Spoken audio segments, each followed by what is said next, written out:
కొత్తపేట పరిసర ప్రాంతంలో దేవుడు అద్భుతమైన సాధనంగా ఇప్పటికే దేవుడు తన శక్తి మీద తన బలం మేరకు దేవుడు వాడుకున్న దైవజనులు సైమన్ అయ్యను బట్టి ప్రభును మహింపరుస్తున్నాడు. ఈ రాత్రి మన ప్రాంతానికి రావడానికి దేవుడు అంత కృప చూపించాడు. కాబట్టి ఈ సమయంలో చివరి రాత్రి దేవుడు మరొకసారి మనతో స్పష్టంగా తేటగా దేవుడు మాట్లాడబోతున్నాడు.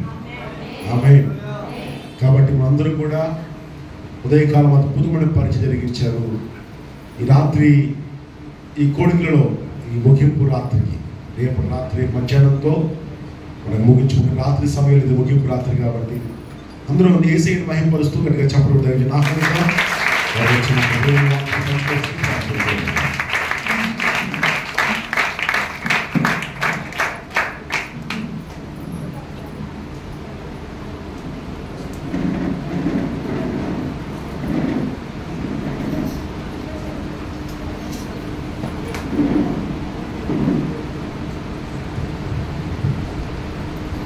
దేవుని పరిశుద్ధ నామమునకు మహిమ కలుగును గాక. సిద్ధం చేతులెత్తి హల్లెలూయా.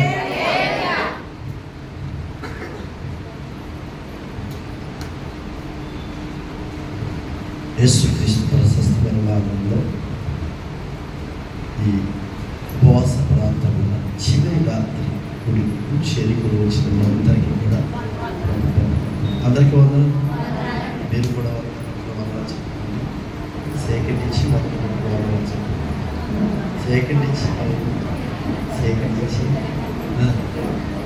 ఎలా ఉన్నావు, ఏంటి, ఏం కూర, ఏం అడగదు. దేవునికి స్తోత్రం కలుగును గాక.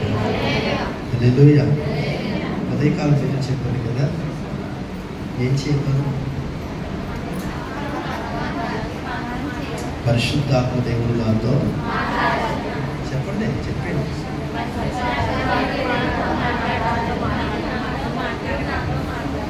ఆమేన్. హల్లెలూయా. చెప్పాలి చేతులెత్తి హల్లెలూయా. దేవుని నామానికి మహిమ కలుగును గాక. మరొకసారి చేరుకుని వచ్చిన అందరికీ కూడా ప్రభుత్వ ఉదయపూర్వక వందనాలు. అలాగే నన్ను ఈ స్థలానికి ప్రేమకు ఆహ్వానించినటువంటి దైవజనులు అభిషేక్తులు పెద్దయ్య గారి బట్టి స్తుతిస్తూ పెద్దయ్య గారికి నా హృదయపూర్వక వందనాలు. అలాగే యవన కాలంలో దేవుని సేవకు సమర్పించుకుని పరిచయం జరిపిస్తున్నటువంటి వారి కుమారులను కూడా ప్రత్యేకంగా తెలియజేస్తున్నాను. ఉదయకాలం మీతో చెప్పినట్లుగానే ఈ స్థలానికి నేను రావడానికి ముఖ్య కారకులైనటువంటి దైవజనులు బౌడనయ్య గారు వారు కూడా ఈరోజు మనతో ఉండడము మనకి ఎంతో ఆశీర్వాదము. వారు ఆరాధనలో నడిపిస్తుంటే పైన బిల్డింగ్ సీలింగ్ కదిలిపోతుంది. మీరు మీటింగ్ అయిపోయిన తర్వాత పైన చూడండి, పేపర్ కింద వచ్చేసింది అన్నమాట సీలింగ్. దేవుడికి స్తోత్రం కలుగును గాక. చెప్పాలి చేతులెత్తి హల్లెలూయా. ఆయన మా మంచికి వచ్చి మా పరిచయంలోకి వచ్చిన ఆయన అలాగే ఉంటారు. దేవుని ఆత్మతో నింపబడిన దైవజనులు కనుక మీరు కూడా దేవుని ఆత్మ చేత నింపబడాలనేటువంటి గొప్ప ఆసక్తి. వారికి కూడా నా ప్రత్యేకమైన వందనాలు తెలియజేస్తున్నాను. దేవునికి స్తోత్రం కలుగును. కొన్ని నిమిషాలు దేవుని వాక్యం వినడానికి ప్రభు సహాయం చేయను కనుక చిన్న పెట్టక చెప్పనా మీకు? పెట్టక తెచ్చా? పెట్టకథ తెలుసా? చెప్పనా మీకు? చెప్పలేదు కదా. ఒక మాట, ఒక బోయివాడు వేటకి వెళ్ళాడు. ఎక్కడికి వెళ్ళాడు? వేటకి వెళ్ళాడు. వేటకి వెళ్ళిన తర్వాత ఉదయం నుంచి సాయంకాలం వరకు 4 గంటల వరకు తిరుగుతూ ఉన్నాడు. ఎంత బాగా ఉన్నాడు చూసారు పెట్టకథ అంటే. సాయంకాలం వరకు 4 గంటల వరకు తిరిగాడంట. లాస్ట్ వస్తేస్తున్నప్పుడు ఒక పెట్ట దొరికింది. ఒక పెట్టని పట్టుకుంది. ఆ పెట్టని బ్యాగ్లో వేసుకుని, దయచేసి నా వైపే చూడాలి మీరు. ఆ పెట్టని బ్యాగ్లో వేసుకుని ఇంటికి వస్తున్నాడు. మంచిదారిలోకి వచ్చేటప్పటికి తలుపు నుంచి బయలుదేరి ఉండరాజులోకి వచ్చేటప్పటికి ఆ బోయివాడితో పెట్ట మాట్లాడుతుంది. బోయివాడా బోయివాడా అన్నది. ఈ పక్షి బ్యాగులో పెట్టుకున్నటువంటి బోయివాడు ఎవరో పిలుస్తున్నారని వెనక్కి చూశాడు, పక్కకు చూశాడు, ఎవరు కనపడలేదు. మరలా 2 అడుగులు వేశాడు. వేయగానే మరలా బ్యాగ్లో ఉన్నటువంటి సంచిలో ఉన్నటువంటి పెట్ట బోయివాడా బోయివాడా అంది. ఇదేంటి ఎవరు నన్ను పిలుస్తున్నారు, ఎవరు కనపడలేదు అని అటు ఇటు చూశాడు, ఎవరు కనపడలేదు. మళ్ళీ బ్యాగ్ కట్టుకుని కొంచెం ఎదరికెళ్ళాడు. కొంచెం ఎదరికెళ్ళేటప్పటికి మరలా బోయివాడా బోయివాడా అంది. అప్పుడు వెంటనే బ్యాగ్ వైపు చూసేటప్పటికి ఈ పెట్ట మాట్లాడుతుంది. ఇదేంటి పెట్ట మాట్లాడుతుందని చూసేటప్పటికి, ఏంటి పక్షి నువ్వే మాట్లాడుతున్నావు అంటే, నేనే మాట్లాడుతున్నాను.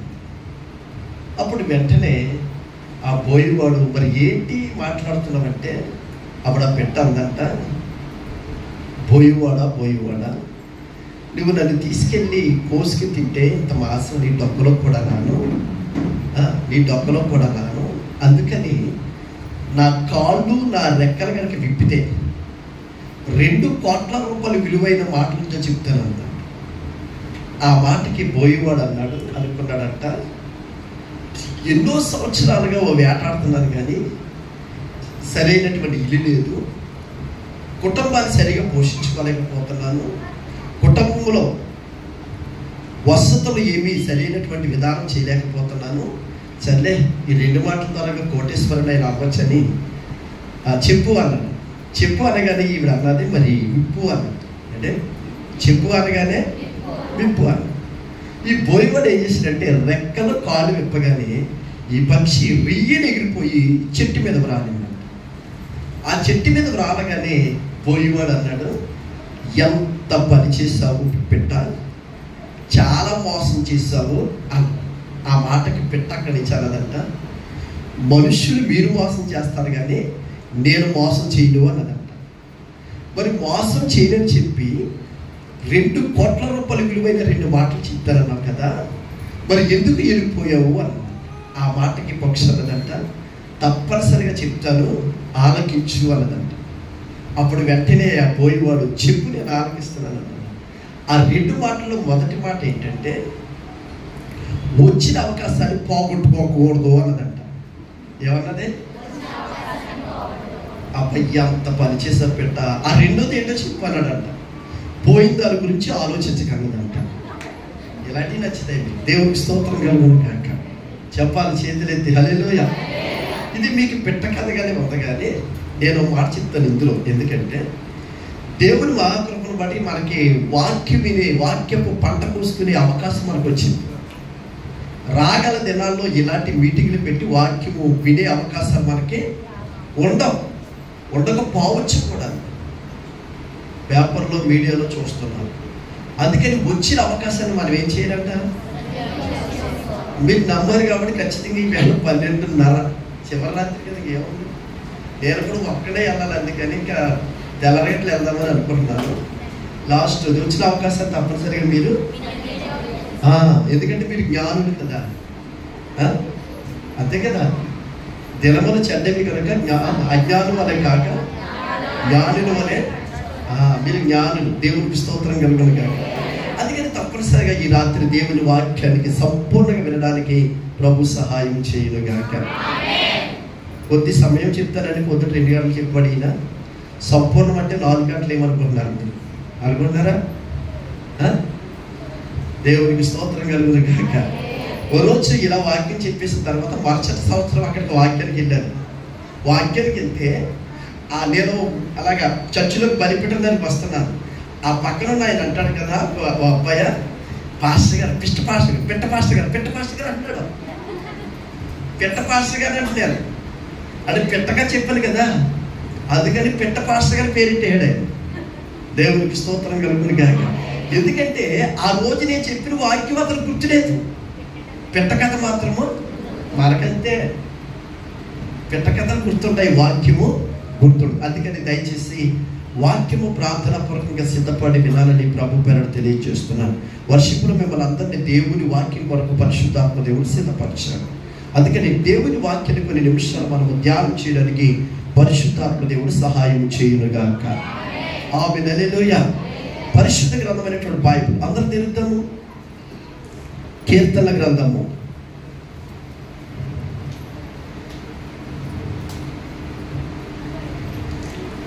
78వ సంకీర్తన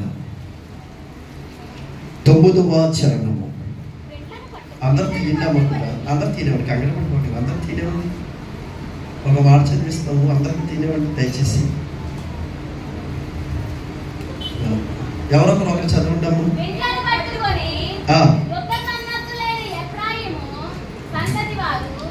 విండ్లను పట్టుకుని యుద్ధ సన్నద్ధులైన ఎఫ్రాయిము సంతతి వారు యుద్ధ కాలమున వెనకకు తిరిగిరి. దేవునికి స్తోత్రం కలుగును గాక. చెప్పాలి చేతులెత్తి హల్లెలూయా, చెప్పాలి హల్లెలూయా. ఈ రాత్రికాల సమయం ముందు ఒక వ్యక్తిని మీకు పరిచయం చేస్తున్నా. ఆ వ్యక్తి పేరు ఏం పేరంటే ఎఫ్రాయిం. చెప్పండి, ఎఫ్రాయిం. ఎఫ్రాయిం అన్న మాటకు అర్థం ఏంటంటే అభివృద్ధి. చెప్పండి, అభివృద్ధి. ఎఫ్రాయిం అన్న మాటకు అర్థం ఏంటి? అభివృద్ధి. ర్యాలీలో మీతో చెప్పాను. ఏం చెప్పాను? ఎఫ్రాయిం గురించి. అట్లాగే ఈ సంవత్సరం అంతా దేవుని చిత్తమయ్యి ప్రభు రాకడ ఆలస్యమైతే తప్పనిసరిగా వచ్చే సంవత్సరం వరకు కూడా ఈ మాట మీ హృదయంలో మండుచుండునుగాక. ఆమేన్, హల్లెలూయా. చాలా జాగ్రత్తగా దేవుని వాక్యాన్ని విందాం. పరిశుద్ధ గ్రంథమైనటువంటి బైబిల్లో ఉదయకాలం మీతో చెప్పినట్లుగా కీర్తనలన్నీ కూడా దావీదు రాసినవి కావు. ఈరోజు 78వ సంకీర్తన 9వ వచనంలో ఉన్నటువంటి నేపథ్యాన్ని మనం నేర్చుకోవడానికి ప్రభు సహాయము చేయునుగాక. అసలు ఈ గొడవ ఏంటో చూద్దాం. మనం ఇక్కడ రాయబడి ఉంది, విండ్లను పట్టుకుని యుద్ధ సన్నద్ధులై ఎఫ్రాయిము సంతతి వారు యుద్ధ కాలమున వెనుకకు తిరిగిరి. దేవునికి స్తోత్రం కలుగునుగాక. చెప్పాలి చేతులెత్తి హల్లెలూయా, చెప్తాము చేతులెత్తి హల్లెలూయా.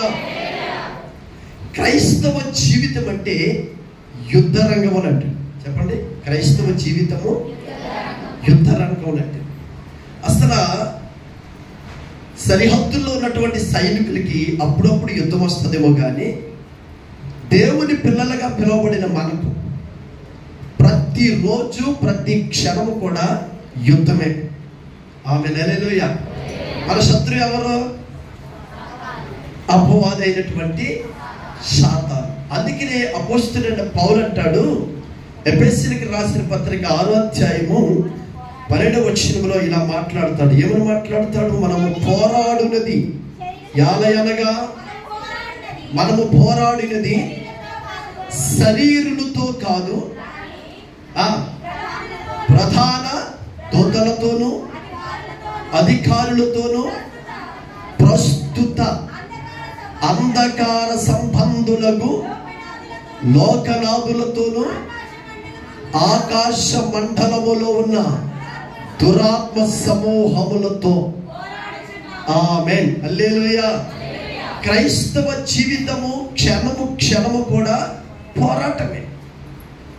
గడిచినటువంటి మన పితరులు చేసిన సేవలు ఎలాగున్నా ఇప్పుడు జరుగుతున్నటువంటి సేవా పరిచయం మనం చూసినట్లయితే దేవుని పిల్లలుగా పిలువబడి క్రీస్తు రక్తములో కడగబడి పాప క్షమాపణ నిమిత్తము బాప్తిస్మము పొంది సార్వత్రిక సంఘములో చేర్చబడి నూతన యెరూషలేము కొరకు సిద్ధపడిన ప్రతి వ్యక్తికి కూడా క్షణము క్షణము కూడా పోరాటమే. అందుకనే యోబు భక్తుడు అంటాడు 7వ మొదటి వచనములో, నరుని 7 మొదటి వచనంలో ఏం రాయబడి ఉంది? భూమి మీద, ఒకళ్ళు చదవండి, భూమి మీద నరులు కాలము యుద్ధ కాలము కాదా అంటారు. చాలు చాలు, దేవునికి స్తోత్రం కలుగును గాక. అంటే మన ప్రతి క్షణము కూడా యుద్ధమే. మనం ప్రతి సమస్యను ఎదుర్కొన్న ప్రతిసారి కూడా మనకి యుద్ధమే. అంటే మరి ఇప్పుడు చర్చలకు వస్తే ఇల్లు కట్టుకుంటామంట కదండి, చర్చకు వస్తే మంచి సంబంధం దొరుకుతుందంట కదండి, చర్చకు వస్తే ఉద్యోగం వస్తుందంట కదండి. నేను అంటాను, అన్నీ వస్తాయి. ఆమేన్, హల్లెలూయా. అన్నిటితో పాటు, అన్నిటికంటే ముందు ఇది వస్తుంది. అందుకని ఖచ్చితంగా ఎఫ్రాయిము గురించి ఈరోజు మనం నేర్చుకోవడానికి ప్రభు సహాయం చేయునుగాక. అసలు ఈ ఎఫ్రాయిము ఎవరు? అసలు ఎఫ్రాయిము సంగతి ఏంటి? అసలు ఎందుకు వాళ్ళు యుద్ధ సన్నద్ధులై వెనక్కి తిరిగారు? ఒక మాట మీద చెప్పడానికి ఇష్టపడతాను. యుద్ధానికి వెళ్ళిన వాడు బరిలో అయిన ఓడిపోవాలి తప్ప వెనక్కి తిరిగి రాకూడదు. అందుకని బైబిల్ చెప్తుంది, నాగటి మీద చెయ్యి వేసి వాడు వెనక్కి తిరిగి చూడకూడదు. దైవజనులు ఏసన్ గారు చెప్తూ ఉండేవారండి ప్రసంగంలో, నేను వినేవాడిని. దేశాలు గారు డైరెక్ట్గా నేను కలవడం లేదు, కానీ సేవకు వస్తే సావుకు వచ్చినట్టు అనేవాడు. అంటే దేవుని పిల్లలకి ఎప్పుడు కూడా యుద్ధం యుద్ధం యుద్ధమే. ఓకే, జాగ్రత్తగా గమనించాలి. అసలు ఈ ఎఫ్రాయిము సంతతి వారు ఎందుకు యుద్ధ సన్నద్ధులు వెనక్కి తిరిగిపోయారు? యుద్ధానికి సిద్ధపడ్డారు, యుద్ధానికి వెళ్ళాలి. యుద్ధానికి వెళ్ళి బరిలో చనిపోయినా పర్లేదు, బరిలో ఓడిపోయినా పర్లేదు, కానీ వాళ్ళు ఏమయ్యారంటే వెనక్కి వచ్చేసారంట, తగ్గిపోయారు. అసలు ఈ ఎఫ్రాయిము ఎవరు అని మనం చూసినట్లయితే పరిశుద్ధ గ్రంథమైనటువంటి బైబిల్లో ఉన్న చరిత్ర మనం నేర్చుకోవడానికి ప్రభు సహాయం చేయునుగాక.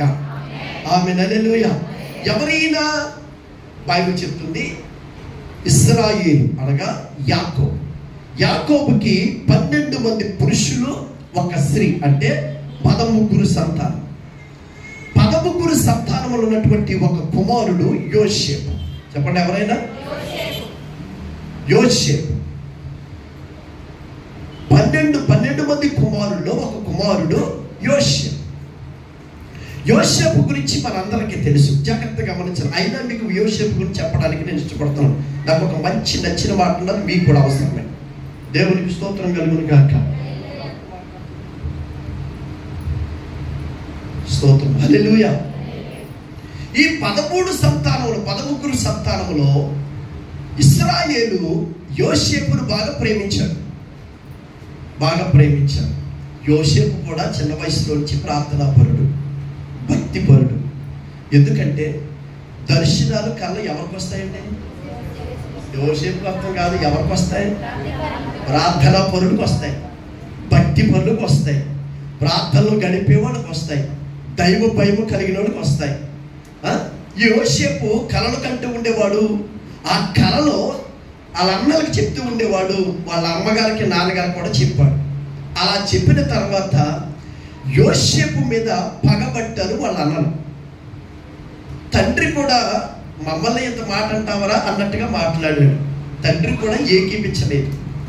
అన్నలు మొత్తం ఏకీపించకపోవడం మానేసి పగబట్టారు. పగబట్టినప్పుడు వాళ్ళందరూ కలిసి గొర్రెలు మేపడానికి దోతాను అని ప్రాంతం వెళ్ళారు. బాగా మన నా వైపు చూడాలి. వారు గొర్రెలు మేపుతున్నారు. ఈ యోసేపుని పిలిచి తండ్రి అయినటువంటి ఇశ్రాయేలు అన్నాడు, నాన్న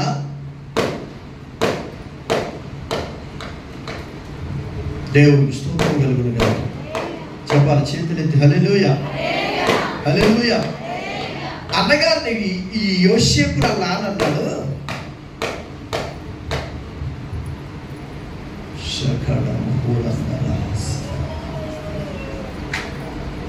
థ్యాంక్ యూ లార్డ్. చెప్తాం, చేతులెత్తి హల్లెలూయా. చెప్పాలి, చేతులెత్తి హల్లెలూయా, హల్లెలూయా. జాగ్రత్తగా దేవుని వాక్యాన్ని విందాం. మీరెవరు నా వైపు చూడండి. శబ్దం వస్తుంది కానీ ఎక్కడికి కనపడదు కదా, అందుకని మీరు చూడద్దు, నా వైపు చూడండి. ఆమేన్, హల్లెలూయా. ఇప్పుడు ఇశ్రాయేలు తన కొడుకుని పిలిచాడు, నాన్న ఎలా చూడాలి, నా వైపు చూడండి. అన్నగారు దోతానులో గొర్రెలు మేపుతున్నారు, నీవు ఈ చున్నుగడ్డలు లేక ఈ తినుబండారాలను పట్టుకుని వెళ్ళి వాళ్ళ యోగక్షేమాన్ని తెలుసుకున్నా అన్నారు. బాగా ఏమన్నారు? వాళ్ళ యోగక్షేమాన్ని తెలుసుకుని రా అన్నారు. ఎందుకంటే గొర్రెలు మేపే వాళ్ళు సాయంకాలానికి వచ్చేసేవారు కాదు.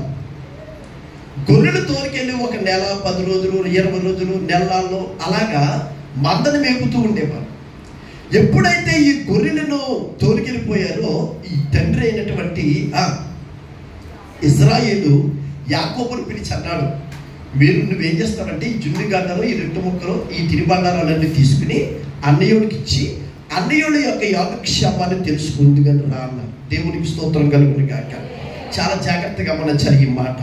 ఆది కాండము మీకు అవసరమైన మాటలే నేను చూపిస్తాను. ఆదికాండము 37వ అధ్యాయము, అందరు తీయాలి. 37వ అధ్యాయము చదవమ్మ. 37 అధ్యాయము 15 వచనము. నేనేం చదవమన్నాను? 13 వచనం. అప్పుడు ఇశ్రాయేలు యోసేపును చూచి, నీ సహోదరులు షేకెములో మందమేపుచున్నారు, నిన్ను వారి యొద్దకు పంపెదనని రమ్మన్నప్పుడు అతడు అది మంచిదని అతనితో చెప్పాను. దేవునికి స్తోత్రం కలుగును గాక. ఇక నా వైపు చూడాలి ఈ మాట. తండ్రి అయినటువంటి ఇశ్రాయేలు యోసేపుని పిలిచి, యోసేపు, మీ అన్నలు గొర్రెలు మేపుతున్నారు కదా, నువ్వు అక్కడికి వెళ్ళి యోగక్షేమాలు తెలుసుకుని రమ్మన్నప్పుడు నేను ఆ స్థానంలో ఉంటే మా నాన్న మాట ఖచ్చితంగా వినడానికి ఇష్టపడను. ఎందుకో తెలుసండి, వాళ్ళు అప్పటికే అన్నదమ్ములు అందరూ యోసేపు ఎప్పుడు దొరుకుతాడని పగపట్టారు. ఈ పగపట్టిన తర్వాత ఒంటరిగా వెళ్ళడం మరీ కష్టం, భయం. ఎప్పుడు అవకాశం దొరుకుతుందా, కలగనేవాడు ఎప్పుడు వస్తుందా అని వాళ్ళు ఎదురు చూస్తున్నారు. ఆ సంగతి యోసేపుకు తెలుసు. యోసేపుకు తెలుసు కూడా. వాళ్ళ నాన్న చెప్పిన మాటకి ఏమన్నా తెలుసా యోసేపు? ఎంత నాకు నచ్చిన మాట, ₹1,00,00,000 మాట మీతో చెప్తాను చూడండి. అది చూడండి, ఎంత అద్భుతమైన మాట. మంచిదని అతనితో చెప్పాను. దేవునికి స్తోత్రం కలుగును గాక. అంటే తండ్రి చెప్పిన మాటను యోసేపు ఎట్లా తీసుకున్నాడు? మంచిదని. నేను నాకు అర్థమైన భాషలో మీతో చెప్తాను. ఇలా చూడండి, తండ్రి చెప్పిన మాట కొడుకు కానీ కూతురు కానీ ఏది చెప్పినా మా నాన్న నా మంచికే చెబుతాడు అనుకోవాలి. దేవునికి స్తోత్రం కలుగును గాక.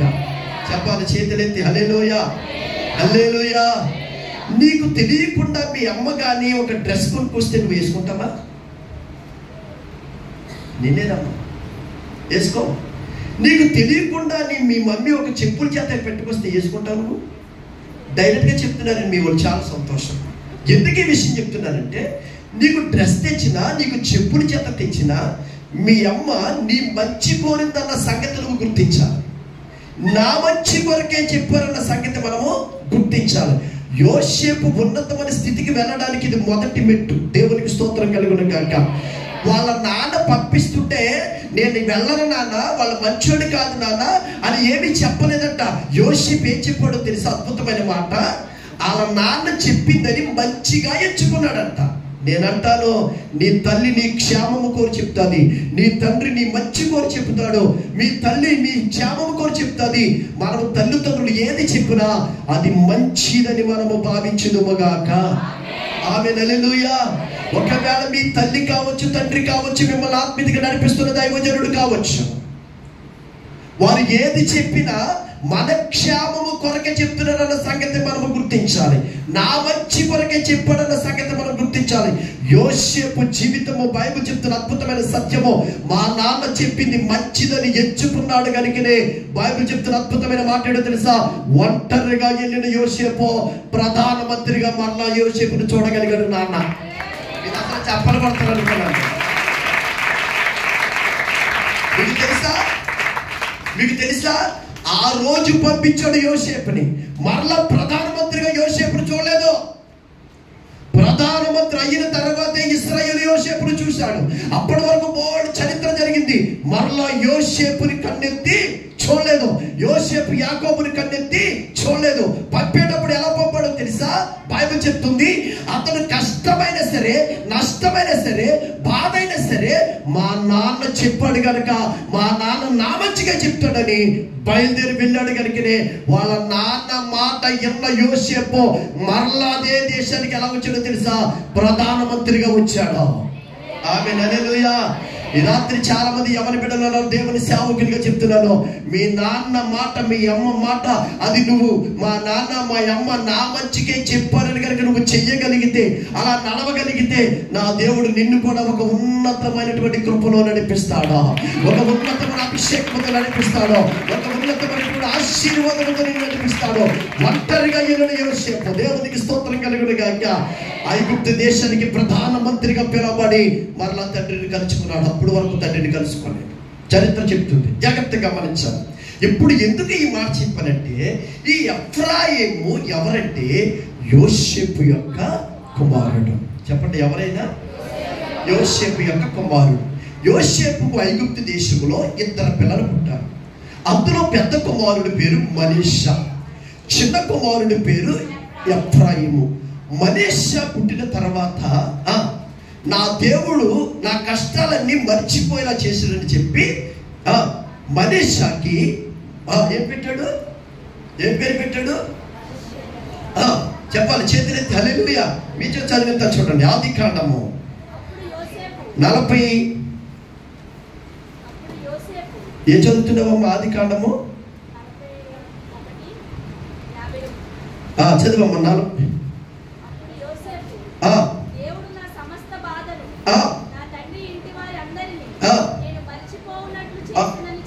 చేసినని చెప్పి తన జ్యేష్ఠ కుమారునికి మనీష్ అని పేరు పెట్టెను.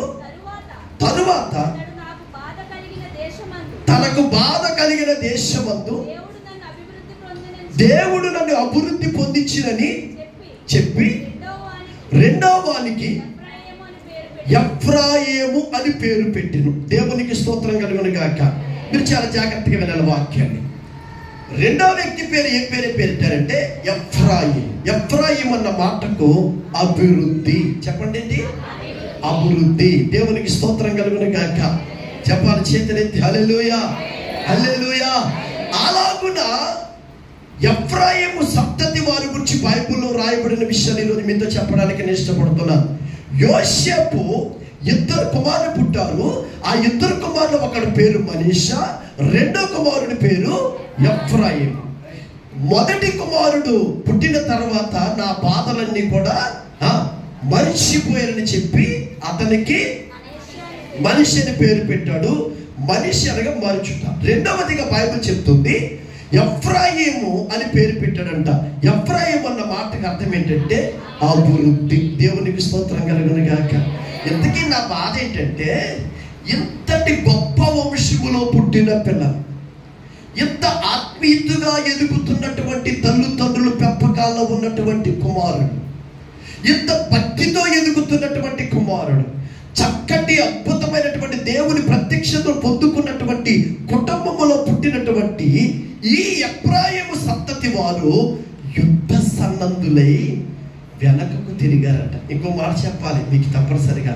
ఆదికాండం 49 అధ్యాయంలో తీయొద్దు కానీ, ఆ కొడుకులిద్దరిని యాకోబు అవనాశ కాలంలో ఉంటే ఆ కొడుకులిద్దరిని తీసుకొచ్చి ఆశీర్వదించమన్నాడు.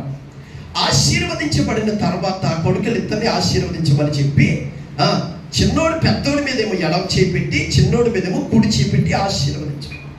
మొత్తం మీద వాళ్ళిద్దరిని కలిసి యాకోబు ఆశీర్వదించాడు. అంటే ఎందుకు విషయం చెప్తున్నానంటే, రెండో మాట ఆశీర్వదించబడిన కుటుంబం. దేవునికి స్తోత్రం కలుగును గాక. దీవించబడిన కుటుంబం, వర్ధిల్లుచున్న కుటుంబం, అన్ని రంగాల్లో కూడా సౌఖ్యంగా ఉన్న కుటుంబం. వాళ్ళ నాన్నగారేమో ఐగుప్తు దేశంలోనే శ్రమల పాలైనా కానీ ఎక్కడైతే తలదించుకున్నాడో, ఎక్కడైతే అవమానపరచబడ్డాడో అక్కడే దేవుడు తల ఎత్తేలా చేశాడు. తన అవమానానికి ప్రతిగా రెట్టింపు ఘనతను దేవుడు యోసేపుకు అనుగ్రహించాడు. అటువంటి సంతతిలో పుట్టినటువంటి ఎఫ్రాయిము సంతతి వారు ఎందుకు యుద్ధ సన్నద్ధులై వెనకకు తిరిగారు? దేవునికి స్తోత్రం కలుగును గాక. చెప్పాలి, చేతులెత్తి హల్లెలూయా. కొన్ని పర్యాయాలు మా ఆలోచన, ఈ అబ్బాయి చాలా ప్రార్థన పరుడు, చాలా భక్తిగా ఉంటాడు, చాలా విశ్వాసంతో ఉంటాడు అని ఎవరి మీద అయితే మేము గురెట్టుకున్నామో వాళ్ళే విశ్వాసంలో దొరికిపోతారు. కొన్ని పర్యాయాలు ఈ తల్లి చాలా భక్తి పర్రాలు, ఈ తల్లి చాలా ప్రార్థన పర్రాలు, ఈ తల్లి చాలా భక్తి పర్రాలని ఎవరి మీద అయితే గురెడతామో వాళ్ళే దొరికిపోతారు. ఎట్లా దొరికిపోతారో తెలుసా? చిన్న సన్నివేశం చెప్తాను. మా చర్చిలో బ్రాంచ్ పరిచయలో వాక్యం చెప్తూ అన్నాను, నీ నాలుగును కంట్రోల్ ఉంచుకున్నాను. నీ నాలుగును కంట్రోల్ ఉంచుకున్నా కానీ ఏది ఎక్కడికి వెళ్ళిందంటే ఆవిడ తిన్నగా వెళ్ళింది. ఆవిడ తిన్నగా వెళ్ళగానే ఆవిడ ఏం చేసిందో తెలుసా? బైబిల్ అక్కడ వదిలేసి మధ్యలో లేచి వెళ్ళిపోయింది. బైబిల్ వదిలేసి లేచి వెళ్ళిపోయింది. బైబిల్ వదిలేసి లేచి వెళ్ళిపోయింది. నేనేమనుకున్నానంటే ఏదైనా అర్జెంటుగా ఇంటికాడ జ్ఞాపకం వచ్చిందో వెళ్ళిపోయిందో అనుకున్నాను. శుక్రవారం వెళ్ళిపోయింది, ఆదివారం రాలేదు, మళ్ళా శుక్రవారం వచ్చేసింది, మళ్ళా శుక్రవారం రాలేదు. నాకు అర్థం అవ్వలేదు ఎందుకు ఇవిడ రావట్లేదని చెప్పి వెంటనే ఏం చేశానంటే ఆ పక్కన ఉన్న సహోదరికి అడిగాను నేను, అమ్మా ఆవిడ శుక్రవారం వాక్యం మధ్యలో వెళ్ళిపోయింది, ఆదివారం రాలేదు, మరణ శుక్రవారం కూడా రాలేదు, అప్పుడే 3 పూటలు అయిపోయాయి. నేను ఉదయాన్నే రేపు ఆదివారానికి నేను ఇంటికి వెళ్తాను, అసలు ఏం జరిగిందమ్మా అంటే ఆ సహోదరి చెప్పిన మాట ఏంటో తెలుసా? అయ్యగారు, మీరు రాకముందు ఒక సహోదరి మన మందిరంలో ఉంది కదా, ఈమె కలిసి మీరు రాకముందు గొడవ పడ్డారు. ఈమె కలిసి మీరు రాకముందు గొడవ పడ్డారు. ఆ గొడవ ఈమె మీతో చెప్పేసిందని, మీరేమో ఆమెను నాలుగును కంట్రోల్లో ఉంచుకోమని ఇలా అన్నారు కదా, అందుకని ఆవిడ కోపడి వెళ్ళిపోయింది. దేవునికి స్తోత్రం కలుగును గాక. ఒక మాట మీద చెప్పడానికి ఇష్టపడుతున్నాను. అసలు మాట ఎందుకు చెప్పాము? నువ్వు ఇందాక మోకరించినప్పుడు ఏమని ప్రార్థన చేసుకున్నావు? ఇంటికాడ నుంచి వచ్చినప్పుడు ఏమని ప్రార్థన చేసుకున్నావు? ప్రభా ఈరోజు తప్పనిసరిగా నాతో మాట్లాడమని పదే ప్రార్థన చేసుకున్నాను. నీవు మరి నీతో మాట్లాడినప్పుడు నీకు ఎందుకు కోపం? నిజంగా పరిశుద్ధాత్మ దేవుడు నీతో మాట్లాడితే నువ్వు బ్రతుకు మార్చుకోవాలంతే. ఆమేన్, హల్లెలూయా. చెప్పాలి చేతులెత్తి హల్లెలూయా. నువ్వు నిజంగా పరిశుద్ధాత్మ దేవుడు నీతో మాట్లాడినప్పుడు బ్రతుకు మార్చుకోవాలి, మార్పు చెందాలి, మారు మనసు పొందాలి. ఎప్పుడైతే నీతో మాట్లాడాలన్న సంగతి నువ్వు గుర్తించినప్పుడు పరిశుద్ధాత్మ దేవుడు నిన్ను ఆశీర్వదించడానికన్న సంగతి నువ్వు గుర్తించాలి. ఆమేన్, హల్లెలూయా. బైబిల్ ఒక మాట ఉంటుంది, జ్ఞానైన సొలొమోను అంటాడు, గాయములు చేయు దెబ్బలు అంతరంగములను చెడుతనమును తొలగించను. అబ్బా చెప్పండి, గాయములు చేయు దెబ్బలు అంతరంగములు చెడుతనమును తొలగించను. ఏంటే గాయములు చేయు దెబ్బలు? పొద్దున పాస్టర్ గారు ప్రార్థన చేస్తూ అన్నాడు, మీ వాక్యము మా హృదయములు గుచ్చుకోవాలి ప్రభు అన్నాడు. ఏమన్నాడు ఆయన? అంటే వాక్యము గాయపరిచిందంటే దాని అర్థం ఏంటి? లోపల నీలో ఉన్న చెడుతనము బయటికి వస్తుందని అర్థము. ఇప్పుడు రోడ్డు మీద వెళ్ళాను, పడిపోయాను, మాకు చెప్పుకి తగిలింది, రోడ్డు గీసేసుకుంది. ఇప్పుడు దానికి అవగవ పాస్టర్ గారు మీరు హాస్పిటల్ తీసుకెళ్లారు, డాక్టర్ గారు ఏం చెప్తారు? మీరు చెప్పాలి. మీరు అలా చూడండి కదా, ఏదో చెప్పండి. ఏం చెప్తారు డాక్టర్ గారు? పట్టేస్తారా? డ్యాన్ చేసి పట్టేస్తారా? అలా చేసేది ఇంకో మోకాలు చెప్పి ఎగిరిపోద్ది. ఆయన ఏం చేస్తాడంటే స్పిరిట్ వేసి ఆ కత్తిరెట్టి దూదెట్టి ఇలా కలుపుతుంటే నేను పడిపోయిన బాధ కంటే ఆయన డ్రెస్సింగ్ చేస్తున్నప్పుడు బాధే నాకు ఎక్కువైపోద్ది. అవునా కదా? అయ్యో పాపం మీరు బాధపడుతున్నాడు, ఎందుకంటే పట్టేసింది ఏమవుతుందో తెలుసండి, సెప్టిక్ అయిపోద్ది. ఎందుకంటే రోడ్డు మీద గీసుకుంది కనుక తారో కంకరో బూడిదో ఏదో ఉండిపోతాయి. దాని మీద పట్టేసింది ఏమవుతుంది చెప్పాలి? సెప్టిక్ అయిపోద్ది. నష్టం ఎవరికి? ఇప్పుడు గాయం చేసేటప్పుడు నేను బాధపడితే నష్టం ఎవరికి? అందుకనే నేను అంటాను, ఎరివేసేటప్పుడు కలుపు తీయాలంటాను. ఇలా చూడండి, ఎరివేసే ముందు ఏం చేయాలి? ఎందుకని? పొలాలు చేశాడు మీకు ఉడిచారు. ఎరివేసే ముందు కలుపు తీయాలి, లేకపోతే వేసిన ఎరువంతా అది. దేవునికి స్తోత్రం కలుగును గాక. చెప్పాలి చేతులెత్తి హల్లెలూయా. అంటే గాయములు చేయు దెబ్బలు అంతరంగములో ఉన్నటువంటి చెడుతనమును తొలగిస్తుంది. నాలో ఎంత అంతరంగం ఉందో మీకు తెలియదు. నేను అంటాను, నాలో ఉన్న అంతరంగము పోవాలంటే వాక్యం అనే ఖడ్గము వాడాలి. దేవునికి స్తోత్రం కలుగును గాక. చెప్పాలి చేతులెత్తి హల్లెలూయా. మనం కలుపు తీసినప్పుడు చూడండి, కలుపు ఏం చేయాలో తెలుసండి? దుంప తెగితేనే కానీ కలుపు చావదు. మెట్ట పొలాలు అట్టి తోటలో కలుపు తీయాలంటే తొలికట్టుకెళ్తారు. తొలికెందుకు కట్టుకెళ్తారు? పైన తెంపితే రేపు సాయంకాలం మళ్ళీ వచ్చేది. అందుకని దుప్ప పడుస్తారు. దుప్ప పడిచిన తర్వాత దుప్ప చస్తేనే ఆ కలుపు మళ్ళా రాదు. ఆ దుప్ప చావాలంటే తొలుగు చేత పొడవబడాలి. ఆమేన్, హల్లెలూయా. ఎప్పుడైనా సరే వాక్యమై ఉన్న దేవుడు నీకు పొడుచుకున్నప్పుడు, సూటిగా నీతో మాట్లాడినప్పుడు ఖచ్చితంగా నువ్వేమవుతావో తెలుసా? ఆశీర్వదించబడతావు, దీవించబడతావు. దేవునికి స్తోత్రం కలుగును గాక. చెప్పాలి చేతులెత్తి హల్లెలూయా. అందుకని వాక్యమైన దేవుడు మాట్లాడుతున్నప్పుడు నీకు బాధ కలిగే మాట నీకు వచ్చినప్పుడు నువ్వేమైపోతావు తెలుసా? వెనక్కి వెళ్ళిపోతావు. ఈ చర్చి గారు ఇంకో చర్చి లేవా? ఈ పాస్టర్ గారు ఇంకో పాస్టర్ గారు లేదా? మీరు అలాంటి వాళ్ళు కాదు. మా పార్షియల్ సైడ్ అటువంటి వాళ్ళు. ఎందుకంటే ఆర్ఎంపీ డాలర్ మార్చినట్టు పాస్టర్ గారు మార్చేస్తున్నారు. ఇప్పుడు ఎవరు మార్చినట్టు? ఆర్ఎంపీ డాక్టర్లు ఎలా మారుతారో తెలుసా? ఈ దగ్గర తగ్గలేదా, ఇంకొక ఆయన, ఆయన దగ్గర తగ్గలేదా, ఇంకొక ఆయన. ఆర్ఎంపీ డాక్టర్ మార్చినట్టు పాస్టర్ గారిని కూడా, చర్చిని కూడా మార్చేస్తున్నారు. స్థిరత్వం లేని వారు. నేను అంటాను, దేవుని సేవకునిగా వాక్యమయ్యున్న దేవుడు నీతో సూటిగా మాట్లాడుతున్నప్పుడు మార్పు చెంది మారు మనసు పొంది, ప్రభా నువ్వు నాతో మాట్లాడేందుకు నీకు స్తోత్రాలయ్యా, నాలో ఉన్న లోపాలంటే వాక్యము ధరగా నాకు బయలుపరిచే ప్రభా, నేను సరి చేసుకుంటున్నాను ప్రభాని నువ్వు గనక దేవుని సన్నిధిలో మోకరించి అడగగలిగితే నా ప్రభు నిన్ను సరిచేసి ఉన్నతమైనటువంటి కృపలో నిన్ను నడిపిస్తాడు. దేవునికి స్తోత్రం కలుగును గాక. చెప్పాలి చేతులెత్తి హల్లెలూయా, చెప్పాలి చేతులెత్తి హల్లెలూయా.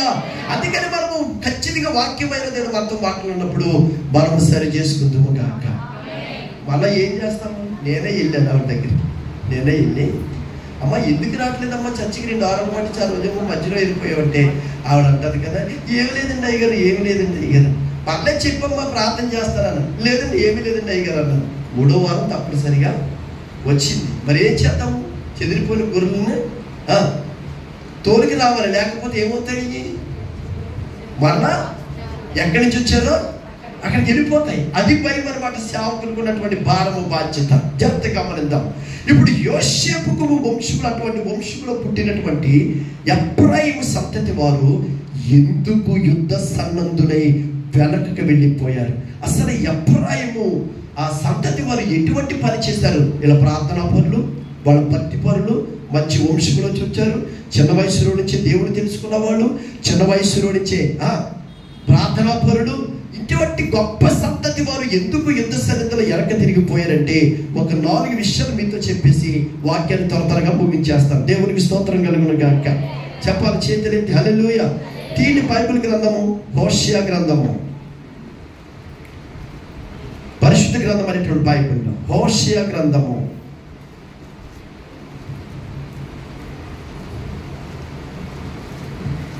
హోషేయ గ్రంథం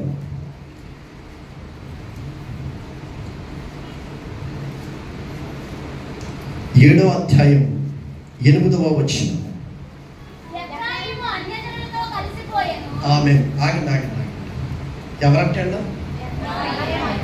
అసలు యుద్ధ సన్నద్ధులై బరిలో నిలబడి వెనక్కి వచ్చేసారంటే, వాటమి పాలైపోయారంటే కారణం ఏంటంటే వీళ్ళ చాలా ప్రార్థనా పరులు, భక్తి పరులు, అద్భుతమైనటువంటి కుటుంబంలో పుట్టిన వారు, మంచి వంశం నుంచి వచ్చిన వారు. వీళ్ళకు చాలా సీనియారిటీ ఉంది, భక్తిలోని ప్రార్థనలో చాలా సీనియారిటీ ఉంది, మందిరంలో చాలా సీనియారిటీ ఉంది, చాలా భక్తి పరులే. కానీ వారి వంశం ఏమైపోయిందో తెలుసండి? యుద్ధ సన్నద్ధులు వెనక్కి తిరిగి వచ్చేయడానికి కారణాలు ఏంటో తెలుసా? ఒకటి, ఎఫ్రాయిము సంతతి వారంట అన్యజనులతో కలిసిపోయారంట. ఆమేన్. హల్లెలూయా. చెప్పాలి చేతులెత్తి హల్లెలూయా. ఎవరితో కలిసిపోయారండి? ఎవరితో కలిసిపోయారంట అంటే వాళ్ళు ఎక్కడ ఉండవలసిన వాళ్ళు? బైబిల్ ఏం చెప్పింది? నీవు నేను ప్రత్యేకించబడిన వాడు. ఆమేన్. హల్లెలూయా. ఎక్కడి నుంచి? లోకములో నుంచి ప్రత్యేకించబడిన వాళ్ళు. సంఘం అనగానే ప్రత్యేకించబడిన వాళ్ళు. ఇటువంటి గొప్ప వంశములో పుట్టినటువంటి ఎఫ్రాయిము సంతతి వారంట అన్యులతో కలిసిపోయారంట. దేవుని బిడ్డ, దేవుని సేవకునిగా తెలియజేస్తున్నాను, ఎఫ్రాయిము సంతతి వారు యుద్ధములో నిలబడలేకపోవడానికి మొదటి కారణం ఏంటో తెలుసా? వాళ్ళకి సీనియారిటీ ఉంది, కానీ వాళ్ళకి సిన్సియారిటీ కాపాడుకోలేకపోయారు. మన దైనందిన జీవితంలో నేను 30 సంవత్సరాలు అయిందండి బాప్టిజం పొంది, నేనేంటి ఆ సంఘంలో సీనియర్. కరెక్టే, నువ్వు కాదట్లేదు, నువ్వు మంచిదాను, చాలా సంతోషం. 30 సంవత్సరాల నుంచి మందిరానికి వస్తున్నావు, ఆత్మీయ జీవితాన్ని కాపాడుకున్నావు, చాలా సంతోషమే. కానీ బైబిల్ చెప్తున్న మాట ఏంటో తెలుసా? వాళ్ళ సీనియర్లే కానీ సిన్సియారిటీ లేదు. ఏమైందో తెలుసండి? వాళ్ళంట అన్యులతో కలిసిపోయారంట. ఆమేన్. హల్లెలూయా. అద్భుతమైన మాట ఏంటో తెలుసా? 11వ వచనం.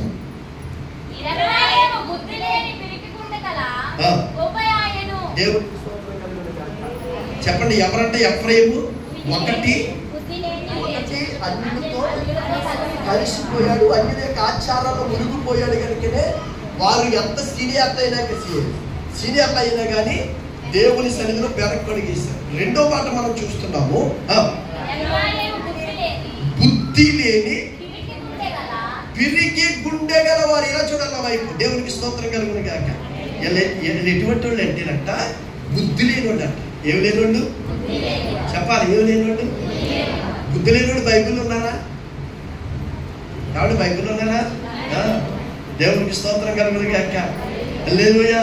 ఈ బుద్ధి లేనోడు ఆ నాన్నగారి దగ్గరికి వెళ్ళి నా ఆస్తి నాకు ఇచ్చే, నా ఆస్తి నాకు ఇచ్చే, నా ఆస్తి నాకు ఇచ్చే అన్నాడు.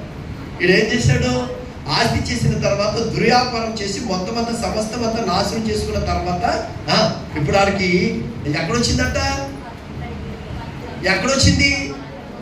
పందులు తినే పొట్టుగాడ పందులతో పోరాటం మొదలయ్యి పందులు కూడా పొట్టు తినకుండా చేసేయి కనుక అక్కడ వచ్చిందట బుద్ధి. కొంతమందికి సవరం అయితే గానీ అబ్బా చాలా మంచిగా దేవునికి స్తోత్రం కలుగును గాక. ఏమయ్యాక సవరం అయితే గానీ వివరం రాదంట. చాలా మంది కోల్పోయిన తర్వాత బాధపడతారు. నేను అంటాను, కోల్పోయిన తర్వాత వాక్యము తెలుసున్న తర్వాత, వాక్యం అయ్యిన దేవుడు నీతో మాట్లాడిన తర్వాత నువ్వు మార్పు చెంది మారు మనసు పొందితే బుద్ధి కలిగిన కన్యకల వలె మీరు ఉంటారు. దేవునికి స్తోత్రం కలుగును గాక. హల్లెలూయా. బుద్ధి లేని కన్యకులు 5 అయితే బుద్ధి కలిగిన కన్యకులు 10 మంది. బుద్ధి లేని కన్యకులు 5 కలిసి సిద్ధపాటు లేదు, సిద్ధపడలేదు. ఏసుకోబోతాడు, ఏసుకోబోతాడు, ఏసుకోబోతాడు మా తాతగాడని చెప్తున్నారు. ఇంకెక్కడ వస్తాడు ఆయన? అది ఏం చేశారు? వీళ్ళు చక్కగా నిద్రపోయారు. ఈ లోపల ప్రభు రాకడ ఆలస్యమైంది. వచ్చేసాడు. పెండ్లి కుమారుడు వచ్చేసాడు. పెండ్లి కుమారుడు వచ్చేటప్పటికి 5 సిద్ధపడ్డారు. 5 బుద్ధి కలిగిన కన్యకులు యేసయ్యతో ఎత్తబడ్డారు. మిగిలిన 5 సావుకారు దగ్గరికి వెళ్ళి నూనె కొనుక్కి తెచ్చుకుని వచ్చేటప్పటికి తలుపేయబడ్డారు. తలుపు కొడుతున్నారు. ఎవరో బుద్ధి లేనాడు. నా ప్రభు మీరు ఎవరో నాకు వాళ్ళ బాప్టిజం పొందిలోనే, వాళ్ళ బలార్థం ఏకీమిచ్చినోడే, వాడు చర్చికి వెళ్ళేవాడే, వాడు ప్రతి వారం మందిరానికి వెళ్ళేవాడే, కానుకలు ఇచ్చేవాడే, దర్శనభాగం ఇచ్చేవాడే. కానీ వాళ్ళకి ఏమి లేదు, బుద్ధి లేదు, బుద్ధి లేదు. అందుకే బుద్ధి కలిగిన కన్యకులు 10 మంది ఎత్తబడ్డారు. బుద్ధి లేని కన్యకులు 5 విడవబడ్డారు. బైబిల్ చెప్తున్న అద్భుతమైన మాట, ఆ పొట్టు తినే కాడ వచ్చిందంటే ఎవరికే? తప్పిపోయిన కుమారుడికి. బైబిల్ చెప్తున్న అద్భుతమైన సత్యం ఏంటో తెలుసా? అక్కడ వచ్చిన తర్వాత మోకరించాడంట. దేవునికి స్తోత్రం కలుగును గాక. బుద్ధి వచ్చిన తర్వాత మోకరించి ఇప్పుడు ప్రార్థన చేస్తున్నాడు. పశ్చాత్తాపముతో కూడిన ప్రార్థన. ఏమని ప్రార్థన చేస్తున్నాడో తెలుసా? ప్రభువా, నేను పరలోకమునకును నా తండ్రికి విరోధముగా వ్యతిరేకముగా నేను పాపము చేశానయ్యా. మీరు ఒక అద్భుతమైన మాట ఏంటో తెలుసండి? ఇక్కడ మోకరించి ప్రార్థన చేస్తుంటే అక్కడ తండ్రి గుండె కరిగిపోతుంది. దేవునికి స్తోత్రం కలుగును గాక. చెప్పాలి చేతులెత్తి హల్లెలూయా. ఇక్కడ మోకరించి పశ్చాత్తాపడ్డాడు, అక్కడ తండ్రి గుండె కరిగిపోతుంది. తండ్రి దగ్గరికి కొడుకు వస్తాడన్న సంగతి తండ్రికి తెలియదు. కానీ తండ్రికి కొడుకు ఎప్పుడైతే పశ్చాత్తాపడతాడో అక్కడ తండ్రి గుండె కరిగిపోయింది. అలా ప్రార్థన చేసి అలా బయలుదేరి వెళ్ళుచుండగానే ఆమెడు దూరం ఉన్నటువంటి తండ్రి పరుగున వచ్చి కౌగిలించుకుని మెడ మీద ముద్దు పెట్టుకుని కాళ్ళకు చెప్పులు తొలగించి చేతులకు ఉంగరాలు తొలగించి ఆ తలకి కటింగ్ చేయించి మంచి వస్త్రములతో ఇంటికి తీసుకెళ్లి గొప్ప విందు చేశాడు. దేవునికి స్తోత్రం కలుగును గాక. ఈ రాత్రి మీతో చెప్తున్న మాట ఏంటో తెలుసా? ఈ రాత్రి మనందరితో పరిశుద్ధాత్మ దేవుడు మాట్లాడుతున్న మాట ఏంటో తెలుసా? దేవుడు మనకు అవకాశం ఇచ్చాడు. ఈ భూమిని విడిచిపెట్టకుండా దేవుడు మనకు అవకాశం ఇచ్చాడు. ఇప్పుడైనా మనం పశ్చాత్తాపడితే ఆమెన్. హల్లెలూయా. చెప్పాలి హల్లెలూయా. బుద్ధిమంతులుగా మార్చబడితే, మనకు కూడా మనోనేత్రాలు వెలిగించబడితే ఖచ్చితంగా మన ప్రభువైన యేసుక్రీస్తు మనల్ని క్షమిస్తాడు. ఆ రోజు తప్పిపోయిన కుమారుడు క్షమించినట్లుగానే మనల్ని కూడా క్షమిస్తాడు. ఆ రోజు తప్పిపోయిన కుమారుడిని తన ఇంటిలో చేర్చుకున్నట్లుగానే మనల్ని కూడా తన రాజ్యములో చేర్చుకోవడానికి ఇష్టపడుతున్నాడు. దేవునికి స్తోత్రం కలుగును గాక. ఎఫ్రాయిము సంతతి వారు యుద్ధ సన్నద్ధులో వెనక్కి తిరగడానికి 2వ కారణం ఏంటో తెలుసా? బుద్ధి లేని పిరికి గుండె గలవారు. నేను అంటాను, నా ప్రభు మనకిచ్చింది పిరికితన ఆత్మ కాదు, దత్తపుత్రాత్మను దేవుడు మనకిచ్చాడు. ఆమేన్. హల్లెలూయా. ధైర్యాత్మతో దేవుడు మనల్ని నింపాడు. ధైర్యముతో మనము దేవుడి ఆత్మతో నింపబడ్డాము. అందుకని మనము పిరికి వారిగా ఉండడానికి మాత్రము దేవునికి ఇష్టము కాదు. ఈ ఎఫ్రాయిము సంతతి వారు ఓడిపోవడానికి కారణం ఏంటో తెలుసా? పిరికి ఉంటాడు. కొంతమందికి 3 రోజులు పాసమా బాబోయ్ ఉండకుండానే, స్టార్ట్ చేయకుండానే పిరికితన ఆత్మ వాళ్ళలోకి బీజం వేసేస్తాయి. 3 రోజులు అంటే ప్రభువుకి నాకు తెలుసు కదా నడుము నొప్పి ఉందని. దేవుడికి నాకు నా గురించి యేసుబాబుకి తెలుసు కాళ్ళు తాగేస్తుందని. నీ గురించి కాళ్ళు తాగుతుందనే కాదు, అన్నీ తెలుసు ఆయనకి. హల్లెలూయా చెప్పాలి, చేతులెత్తి హల్లెలూయా. నీ గురించి అన్నీ తెలుసు. నేనేమంటానంటే ఆ పిరికి ఆత్మ మనలో ప్రవేశించకూడదు. ఆమె నమ్మలేదు మీరు ఎవరు అంటే మీలో ఇంకా పిరికితన ఆత్మ పనిచేస్తాం. పిరికితన ఆత్మ అంటే అది దెయ్యం తెలుసా మీకు? మా మధ్య దెయ్యాలు ఉంటాడు బాబు, దెయ్యాలు శశాలలో ఉంటాయన్నట్టుగా చూస్తారు మీరు. పిరికితన ఆత్మకు దెయ్యము. ఈ ఎఫ్రాయిము సంతతి వారు యుద్ధంలోకి వెళ్ళకుండా వెనక్కి రావడానికి కారణం తెలుసా? పిరికాళ్ళు. సౌలు సామ్రాజ్యములో సౌలు పరిపాలిస్తున్న సమయంలో ఇశ్రాయేలు ప్రజలందరూ కూడా పిరికి వారైపోయారంట. బైబిల్ చెప్తున్న సత్యము. అవతల నుంచి ఫిలిష్తీయుల పక్షమున ఒక గొలియాతు వచ్చి 40 రోజులు పగలో రాత్రి సవాలు విసురుతున్నాడు. మీలో ఎవడైనా నన్ను ఓడించగలిగితే, నన్ను ఓడించితే ఇదిగో ఫిలిష్తీయులు మీ వశమవుతారు. ఎవడైనా ఓడించే దమ్ముందా లేదా నేను చెప్పి 40 పగళ్ళు 40 రాత్రులు తిరుగుతూనే ఉన్నాడు. ఇశ్రాయేలు ప్రజలు భయపడిపోయారు, పిరికివారైపోయారు, పిరికితనం అయిపోయింది. అయ్యో అంతకుముందే కదా సౌలు దారిలో వెళుతుంటేనే దేవుని ఆత్మ చేత నింపబడ్డాడు, దేవుని శక్తి చేత నింపబడ్డాడు, క్రొత్త మనసు వచ్చింది, సమూహం చేత అభిషేకించబడ్డాడు. అలా పరిపాలన చేస్తున్న కాలంలో బైబిల్ చెప్తుంది ఏమొచ్చేసిందో తెలుసా? పిరికితనం వచ్చేసింది. దేవునికి స్తోత్రం కలుగును గాక. ఓ రోజు పిరికితనం వచ్చేసినటువంటి సౌలు ప్రార్థన చేస్తున్నాడు. ఫిలిష్తీయులు దండెత్తి షునేమిలో దిగారంట. అలా షునేమిలో దిగ్గానే ఈ పిరికి ఆత్మ ఎప్పుడైతే సౌలును పట్టిందో భయపడిపోయి మోకరించి ప్రార్థన చేశాడు. బైబిల్ చెప్తుంది ప్రార్థనలో ప్రవర్తన ద్వారా కానీ, ఊరిము ద్వారా కానీ, తుమ్మిము ద్వారా కానీ జవాబు రాలేదంట. ఎవరికి? సౌలుకి. ఎప్పుడైతే జవాబు రాలేదో ఇప్పుడు ఏం చేశాడో తెలుసండి?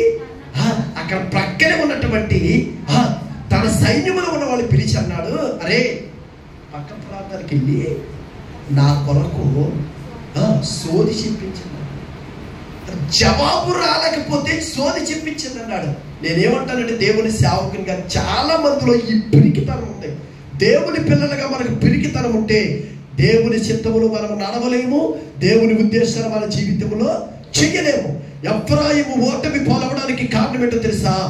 పిరికి గుండె గలవాడంట. దేవునికి స్తోత్రం కలుగును గాక. చెప్పాలి, చేతులెత్తి హల్లెలూయా. బైబిల్ చెప్తున్న అద్భుతమైన సత్యం ఏంటో తెలుసా? అలాగూ సౌలు చెయ్యగానే బైబిల్ చెప్తున్న మాట ఏంటో తెలుసండి? సౌలు జీవితం ఏమైపోయిందో తెలుసా? సౌలు జీవితము అంత రోషము కలిగినటువంటి సౌలు కాస్త తన ఈటి మీద తనే పొడుచుకుని ఆత్మహత్య చేసుకునే పరిస్థితికి వెళ్ళిపోయాడు. ఈరోజు నేను దేవుని సేవకుని అంటాను, నీ కార్యము ఆలస్యమైనందుకు, నీ కార్యము లేట్ అయినందుకు, ప్రభు సన్నిధిలో నువ్వు పెట్టినటువంటి ఆ విజ్ఞాపన ఆలస్యమైన కానీ నువ్వు తొందరపడవద్దు. దేవునికి స్తోత్రం కలుగును గాక. కొంతమంది జ్వరం తగ్గకపోతే ఉన్నారా బ్యాచ్? అటువంటి వద్దమ్మా. దేవునికి స్తోత్రం కలుగును గాక. హల్లెలూయా. చెప్పాలి, చేతులెత్తి హల్లెలూయా. ఒక బ్రాహ్మణులతో నేను సహవాసం చేశాను, సేవలో సహవాసం చేశాను. మీరు నమ్ముతారో లేదో, ఏలూరు దగ్గర ఒక అమ్మాయికి బాగోలేదని చెప్పి వాళ్ళకి ఎంత లావు ఎంత పొడగా ఉంది మెల్ల కట్టేస్తే ప్రార్థన చేయడానికి వెళ్ళాము. ప్రార్థన చేయగానే సిందాడైతేనే ప్రార్థన చేసేసాం. డెలివరెన్స్ అయితే అయిపోయింది. జరిగిన స్టోరీ ఏంటో తెలుసా? ఆ మెడలోది మేమే తీసి ఆ రేకుంటాను, రాగి రేకు. ఆ రాగి రేకు మీద ఏం రాశాడో తెలుసా? ఈ ఆత్మ నాది. ఇలా చూడండి, ఏం రాశారు?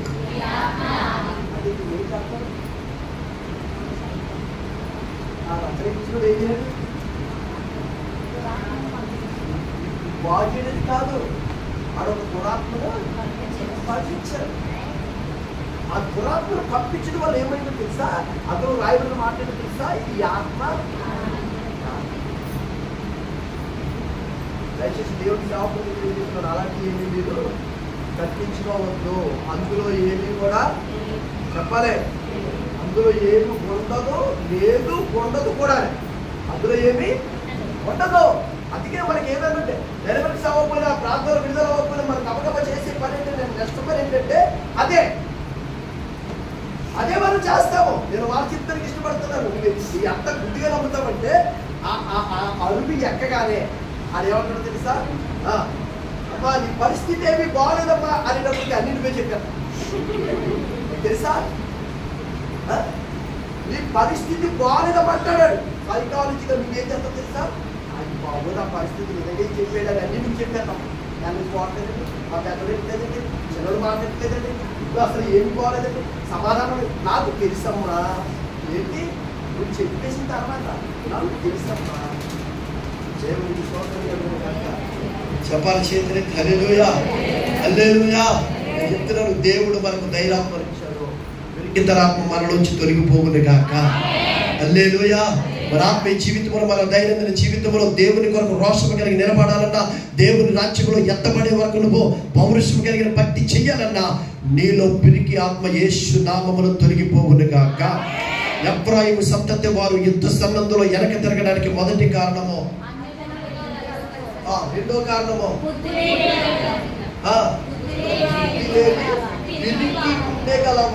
ఆమేన్, హల్లెలూయా. ఇక మూడో మాట మనము చూస్తున్న పరిశుద్ధ గ్రంథమైనటువంటి బైబిల్లో 9వ అధ్యాయము. మీరు కంగారు పడిపోకండి అమ్మా, దేవునికి స్తోత్రం కలుగును గాక. 8వ అధ్యాయము 11వ వచనం. పాపమునకు ఆధారమగు బలిపీఠములు ఎన్నెన్నో కట్టించెను, అతడు పాపము చేయుటకు అవి ఆధారములాయెను. ఆమేన్, హల్లెలూయా. చెప్పాలి చేతులెత్తి హల్లెలూయా. మూడో అనుభవం ఏంటి? వాళ్ళు ఓడిపోవడానికి కారణం మూడో అనుభవం ఏంటి? పాపమునకు ఆధారమగు బలిపీఠములు ఎన్నెన్నో కట్టించెను. దేవునికి స్తోత్రం కలుగును గాక. చెప్పాలి చేతులెత్తి హల్లెలూయా, హల్లెలూయా. ఏమంటానంటే, దేవుని సేవకునిగా నువ్వు చెయ్యకపోవచ్చు కానీ చేసేవాళ్ళని ప్రోత్సహిస్తావు నువ్వు. ఆమేన్, హల్లెలూయా. నేను చెయ్యట్లేదు అనుకుంటా, చేసేవాళ్ళని ప్రోత్సహిస్తావు. నేను అంటాను, చేసేవాళ్ళని కూడా ఖండించగలిగినటువంటి కృప నీకు అనుగ్రహించును గాక. ఆమేన్, హల్లెలూయా. వీళ్ళంతా పాపమునకు ఆధారమగు బలిపీఠమును ఎన్నెన్నో కట్టించి, ఒకటి కాదు రెండు కాదంట, బలిపీఠమును ఎన్నెన్నో కట్టించును. దేనికి ఆధారమైనవి? పాపానికి ఆధారమైన బలిపీఠములో. దేవుడికి స్తోత్రం కలుగును గాక. దయచేసి గమనించాలి, ఓడిపోవడానికి కారణం చెప్తున్నానండి. మన దైనందిన జీవితం, మన ఆత్మీయ జీవితంలో ప్రార్థనలో నిలబడలేకపోవడానికి, వాక్య ప్రత్యక్షలో నిలబడలేకపోవడానికి, ఆరాధనలో నిలబడలేకపోవడానికి, భక్తిలో నిలబడలేకపోవడానికి, ఉపవాసాలు నిలబడలేకపోవడానికి, వీటన్నిటిలో పరిశుద్ధతలో, యథార్థతలో, నీతిలో ఓడిపోవడానికి కారణాలు ఏంటో తెలుసా? ఇదిగో బైబిల్ చెప్తుంది, ఎఫ్రాయిము సంతతి ఈ రోజు మీ ముందు పెడుతున్నాను. ఆ సంతతి వారు ఓడిపోవడానికి కారణం ఏంటో తెలుసా? మూడో అనుభవం వరకు నేర్పిస్తాడు. పాపమునకు ఆధారమగు బలిపీఠమును. ఆమేన్, హల్లెలూయా. దేవుని బిడ్డ, దేవుని సేవకునిగా ఉదయకాలం మాట్లాడినట్లుగా, నీ బలిపీఠం పడిపోతే తిరిగి కట్టుకోవాలి తప్ప పాపం అనే బలిపీఠానికి నువ్వు పునాది వేయకూడదు. ఆమేన్, హల్లెలూయా. కొన్నిసార్లు పాపమును విడిచిపెడతావు, కానీ పాపము నిన్ను మాత్రము విడిచిపెట్టు. అది ఎప్పుడు నీ వెంట ఉంటుంది, ఎప్పుడు అవకాశం దొరుకుతుందా, ఎప్పుడు అవకాశం దొరుకుతుందని. కానీ పాపానికి బలిపీఠ పనులు కట్టే అవకాశం నీవు ఇవ్వకూడదు. అక్కడే రాయబడిన అద్భుతమైన మాట ఏంటో తెలుసా? కింద ఏమి రాయబడిందో తెలుసా? అతడు పాపము చేయుటకు ఏంటంట? పాపము చేయుటకు కట్టిన బలిపీఠాలే ఆధారమాయను. దేవునికి స్తోత్రం కలుగును గాక. చెప్పాలి చేతులెత్తి హల్లెలూయా. ఎలా చూడండి, నా వైపు ఒక రోజు మిద్యానీయులకు భయపడి గిద్యోను గానుగు చాటిన, చెప్పాలి, గానుగు చాటిన గోధుమలను తొలగొడుతున్నట్టున్నాడు, నటిస్తున్నాడంట. ఎవరికి భయపడి? మిద్యానీయులకు భయపడి. మిద్యానీయులకు భయపడి గిద్యోను గానుగు చాటుకి వెళ్ళి గోధుమలు తొలగొడుతున్నట్టు నటిస్తున్నాడంట. ఆ సమయంలో ఆ ప్రాంతానికి, ఆ ప్రదేశానికి ఆకాశము తెరవబడి భూమి మీదకి ఒక దూత వచ్చి, పరాక్రమము కలిగిన బలాఢ్యుడా లే. ఆమేన్, హల్లెలూయా. గిజ్జను తుళ్ళును లేచి ఇలాగ అంటాడు, నేనే కనుక పరాక్రమం కలిగిన బలాఢ్యుడైతే, ఆమేన్, నేనే కనుక పరాక్రమం కలిగిన బలాఢ్యుడైతే నాకు ఇలా దాక్కోవలసిన పనేంటి? నేను ఎందుకు దాక్కోవాలి? ఏ రోజు పంట వేస్తుంటే ఆ రోజు పంట చేతికొచ్చే సమయానికి మిథ్యారీలు వచ్చి పంటంతా ఎత్తుకుపోతున్నారు. కొన్ని కుటుంబాల్లో ఎంత కష్టపడినా వచ్చిన సంపాదన వచ్చినట్టే చెప్పాలి, వచ్చినట్టే ఎగిరిపోతుంది, రెక్కల గట్టిగా ఎగిరిపోతుంది. దేవునికి స్తోత్రం కలుగును గాక. ఎందుకు ఎగిరిపోతుంది? అది నా సొంత మాట కాదు, బైబిల్లో ఉన్న మాటలే. ఎందుకు ఎగిరిపోతుంది? ఎందుకు ఎగిరిపోతుంది చెప్పండి? బైబిల్ చెప్తుంది, జకరియా గ్రంథం 5వ అధ్యాయం త్వరగా తీద్దాము. ఎందుకు ఎగిరిపోద్ది?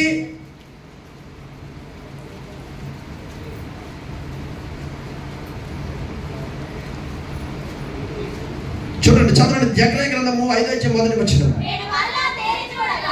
ఒక్కరు నేను మరలా తేరి చూడగా ఎగురుపోవు పుస్తకం ఒకటి నాకు కనబడెను. నీకేమి కనబడుచున్నదని అతడు నన్ను అడగగా, నేను 20 మూరల నిడిమియు 10 మూరల వెడల్పుయు ఎగిరిపోవు పుస్తకం ఒకటి నాకు కనబడుచున్నదని. అందుకు అతడు నాతో ఇట్లనెను, ఇది భూమి అంతటా బయలు వెళ్ళు శాపమే. దానికి ఒక ప్రక్కన వ్రాయేసి ఉన్న దానిని బట్టి దొంగిలి వారును కొట్టివేయబడుదురు.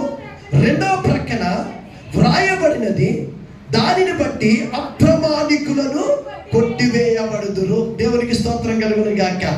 చెప్పాలి, చేతులెత్తి హల్లెలూయా. రెక్కలు ఎగిరిపోతామంటే ఇక్కడ చూడాలి, జాగ్రత్తగా గమనించాలి. జకరియా గ్రంథము 5వ అధ్యాయము మొదటి వచనమును కానించి మనం చదువుకున్న 4 వచనాలు. ఇక్కడ రాయబడిన మాట ఏంటో తెలుసా? ఎగురుపోవు పుస్తకం ఒకటి ఉందంట. ఇలా చూడండి, ఏ పుస్తకం అంట? చెప్పాలి, చేతులెత్తి. దేవునికి స్తోత్రం కలుగును గాక. చెప్పాలి, చేతులెత్తి హల్లెలూయా, హల్లెలూయా. ఏ పుస్తకం అంట? ఎగురుపోవు పుస్తకము. ఇదిగో పుస్తకము. ఇదేం చేస్తుందంట? ఎగిరిపోయే పుస్తకం అంట. ఈ పుస్తకానికి ఒకవైపు ఏముందంటే, ఈ 2 వైపులు కూడా శాపం రాయబడ్డదంట.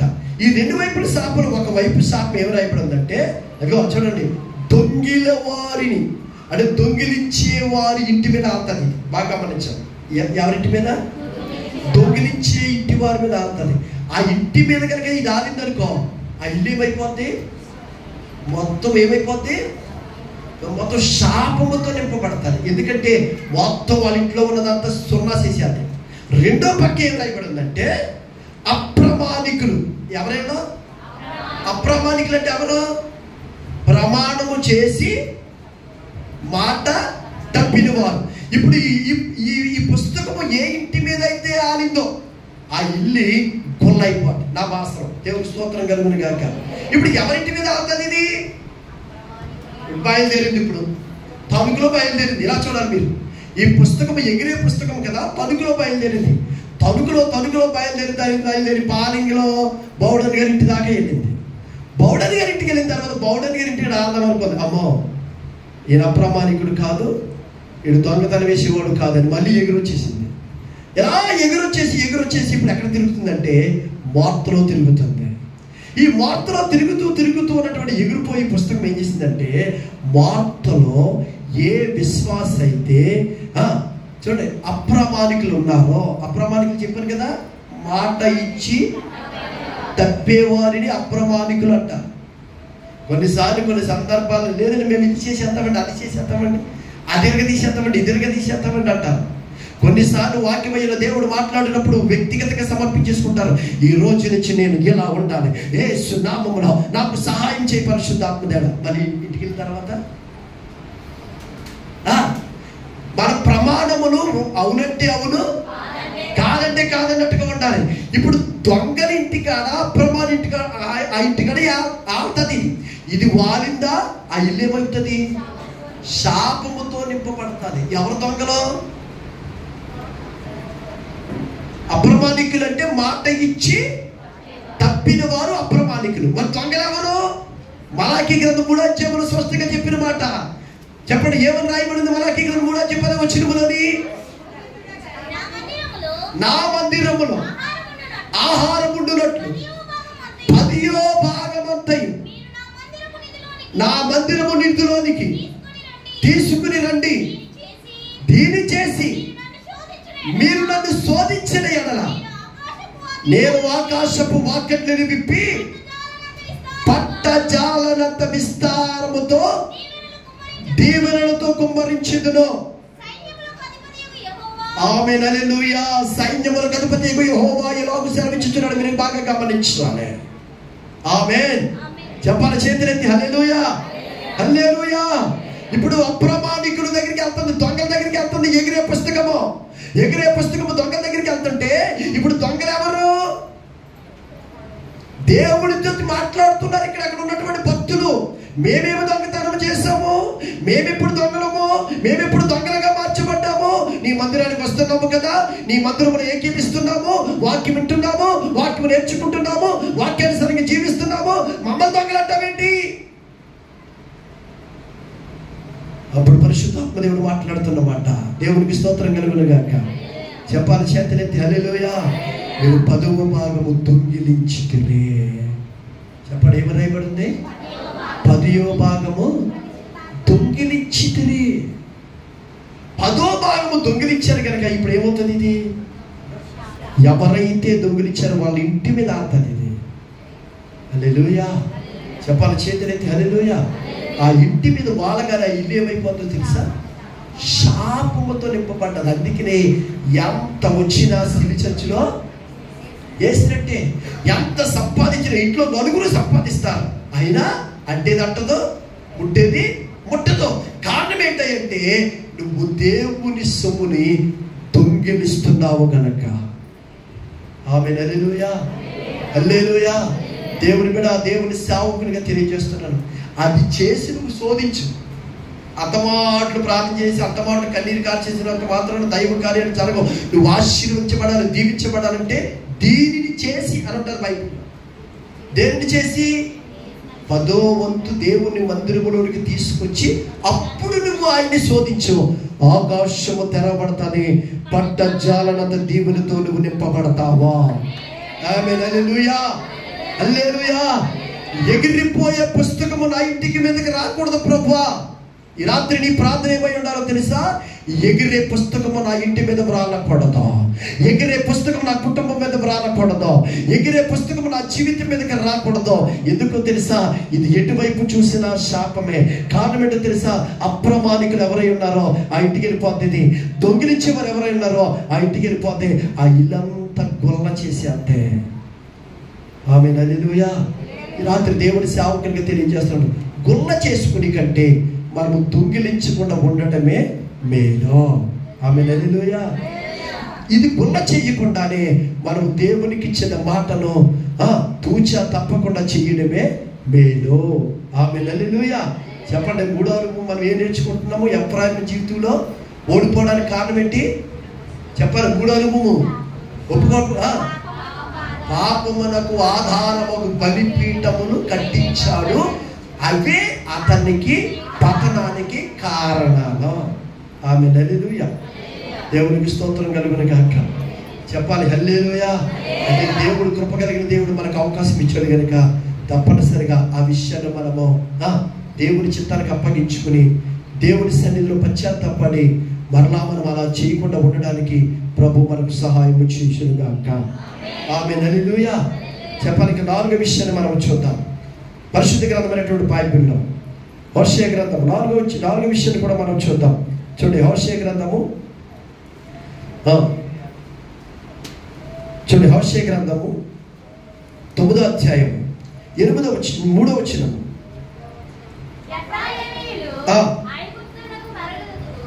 ఐగుప్తులకు మరులుదును, అష్షూరు దేశములో అపవిత్రమైన వాటిని తిందురు, యెహోవా దేశములో వాడు.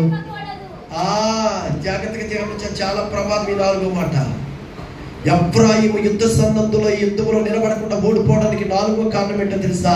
బైబిల్ చెప్తుంది, ఎఫ్రాయిములో ఐగుప్తు దేశములకు మరులుదును.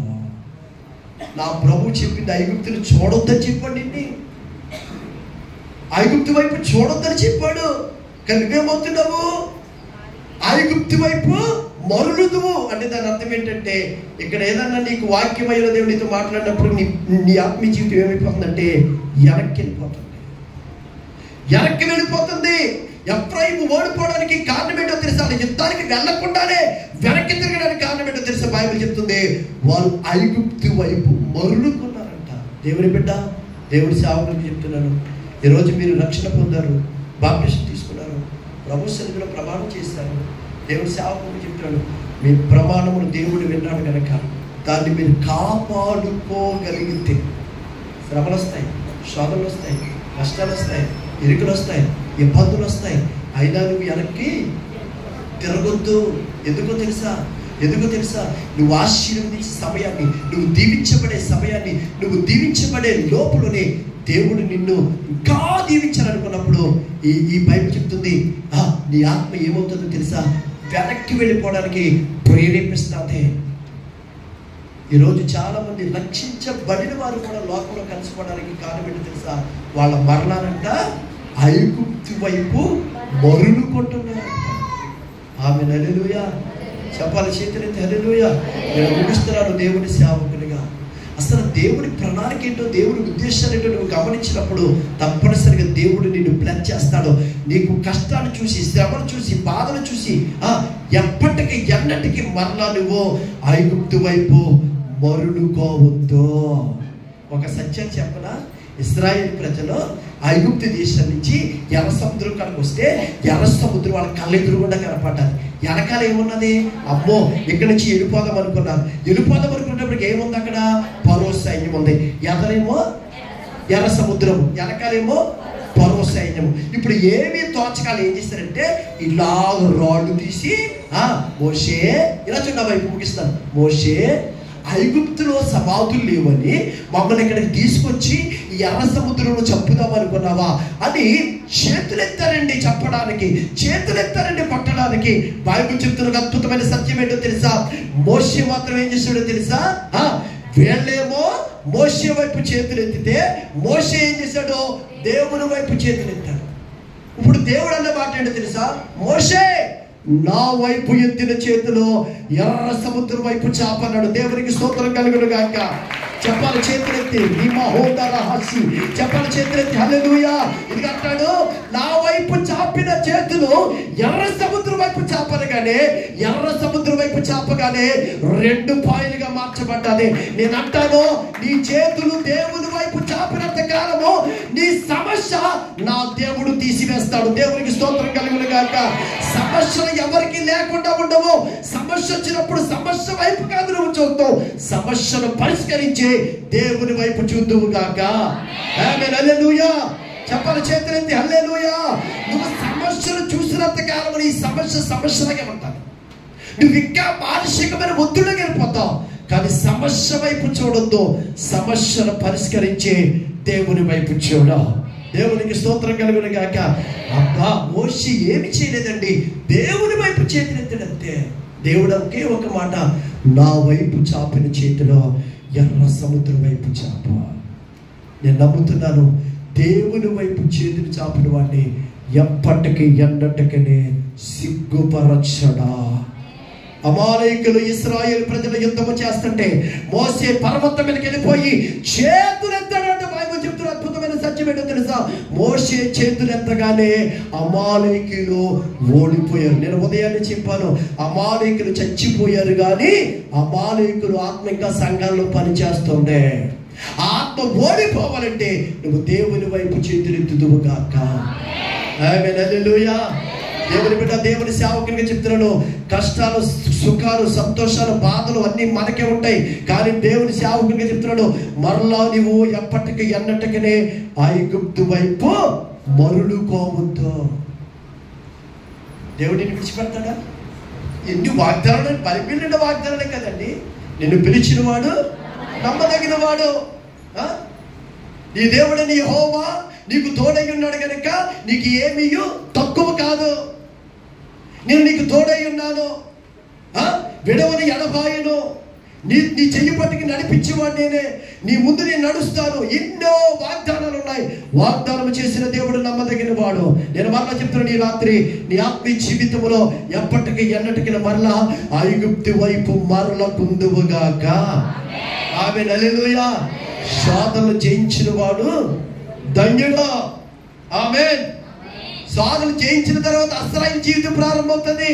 అసలు యోబు జీవితంలో కష్టాలు శ్రమలు తర్వాత 42వ అధ్యాయం యోబు జీవితాన్ని మార్చేసింది. 42వ అధ్యాయం యోబు జీవితాన్ని మార్చేసింది. కారణం ఏంటో తెలుసా?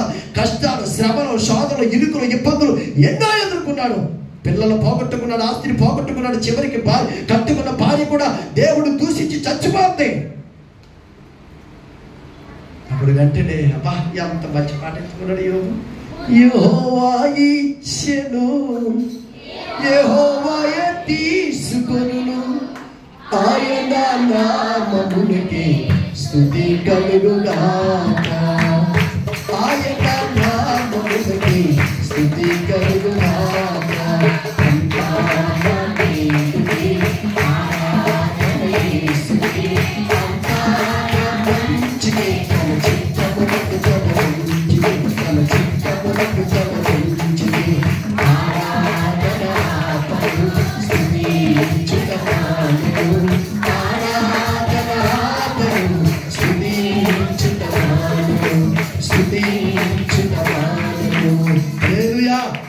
హల్లెలూయా. 42వ అధ్యాయం రాయబడ్డది. బైబిల్ చెప్తున్న అద్భుతమైన సత్యం ఏంటో తెలుసా? పోగొట్టుకున్న దానికంటే 2 ఆశీర్వాదం పొందుకున్నాడు. దేవుని నామానికి మహిమ కలుగును గాక. నేను అంటాను, దేవుని సేవకునిగా కష్టాలు మనకు వస్తాయి, శోధన మనకు వస్తాయి. కానీ ఎఫ్రాయిములాగా ఐగుప్తు వైపు మరణ తిరగొద్దు. దేవునికి స్తోత్రం కలుగును గాక. ఒక మంచి మాట చెప్పి వాక్యాన్ని ముగిస్తాను. అసలు ఎఫ్రాయిము గురించి దేవుడు ఏం చేసాడో తెలుసండి? ఎఫ్రాయిము గురించి దేవుడు ఏం చేశాడు? ఈ 4 మాటలు మీరు ఖచ్చితంగా గుర్తించుకోవాలి. ఏ మాటలు ఈ 4ని? 1, ఎఫ్రాయిము ఓడిపోవడానికి కారణం ఏంటి చెప్పండి? అన్యజనులతో కలిసిపోయాడు. నేను అంటాను, అన్యజనులతో మాట్లాడవద్దని చెప్పట్లేదు బైబిల్. అన్యజనులతో ఉద్యోగానికి, వ్యాపారానికి వెళ్ళొద్దని చెప్పట్లేదు. అన్యజనులతో కలిసిపోయారన్నారు, కలవకూడదన్నారు పాస్టర్ గారని. అన్యులతో మీరు మాట్లాడమని మా పాస్టర్ గారు మాట్లాడొద్దన్నారు. అరగండి సుమా. అన్యజనులతో కలిసిపోవడం అర్థం ఆచారాలతో కలవడం. దేవుని స్తోత్రం కలుగును. 2వ మాట, మనకి దేవుడు ఆత్మ ఇచ్చాడు, ధైర్యాత్మను ఇచ్చాడు. బుద్ధి లేని పిరికితన ఆత్మను మనకి ఇవ్వలేదు. 3వది, పాపమునకు ఆధారము బలిపీఠము ఎన్నో కట్టాడు, అవే అతను పతనానికి ఆధారమయ్యాయి. ఇక 3, 4 మరలా ఎన్ని కష్టాలు వచ్చినా, శ్రమలు వచ్చినా మరలా వెనక్కి వెళ్ళే ప్రసక్తి లేదు. బిడ్డలారా, ఈ రోజు బాప్టిజం పొందిన మీరు అందరితో దేవుడి సేవకులుగా చెప్తున్నాను, ఎవరి కాలంలో ఉన్నారు? మీరు శోధించబడతారు, శోధన వస్తుంది. కానీ దేవుని కొరకు నిలబడండి, దేవుని చిత్తానికి అప్పగించుకోండి. మరలా ఎప్పటికీ ఎన్నటికీ విడిచిపెట్టిన లోకం వైపు మీరు తిరగకుందురుగాక. ఆమేన్. హల్లెలూయా. అలా చేసిన తర్వాత, అలా చేశారు. బైబిల్ చెప్తున్నాం అద్భుతమైన సత్యం. ఈ మాట చదివించి నేను వాక్యం ముగిస్తాను. 11వ అధ్యాయం 3వ వచనం. 11 నేనే. ఆమేన్. దేవునికి స్తోత్రం కలుగును గాక. చెప్పాలి చేతులెత్తి. హల్లెలూయా, హల్లెలూయా. అయ్యో మాట్లాడతాం. ఇలా చూడండి, ఇప్పుడు ఎంత బ్లెస్సింగ్స్ ఉంటాయి. అసలు ఎఫ్రాయిం ఇలా పాడైపోయింది కదా. ఇప్పుడు ఎఫ్రాయిం గురించి దేవుడు మాట్లాడుతున్న మాట ఏంటో తెలుసా? చదవమ్మ. ఇదిగో ఎఫ్రాయిం. ఇది పేరేం పేరు? ఇంకా లేదు ఎఫ్రాయిం. చెప్పు. దేవుడి స్తోత్రం కలుగును గాక. ఇప్పుడు ఎఫ్రాయిమును చెయ్యి పట్టుకుని